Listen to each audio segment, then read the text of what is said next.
I started by making these little display areas for my Legos, and they're mostly focused on density, just trying to get as many figures in as possible. And then we'll land on the Star Wars one up here on top. Within the Star Wars section, I had this little tiny area dedicated to my bad guys, or at least the majority of the bad guys that I had. And I took a lot of hints from some of the official Lego sets, particularly with these little towers in the back.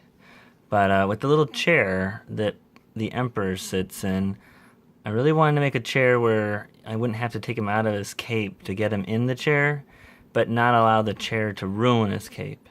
So I came up with this design. So it's a pretty small little chair. You can see how he's sitting in it. See how it goes around the back. Here's the main feature. The backrest actually is held up by a hinge.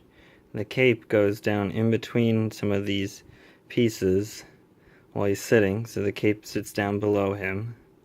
And then when you put the backrest up, the cape is very safely pinched in between the parts, and it doesn't hurt the cape at all. And he is capable of then sitting with his cape.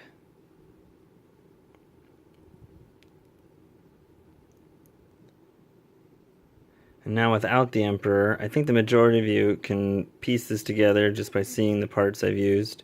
So you get that little kind of a boat bottom looking piece there, a little round thing to have it stand on, the hinge section down at the bottom, something pretty simple like that. More basic looking boat parts held together, some little detail pieces.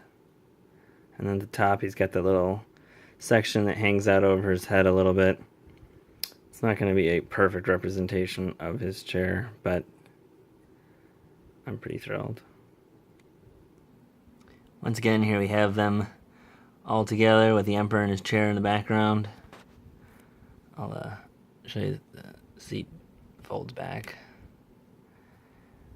And that's basically it. It's a chair.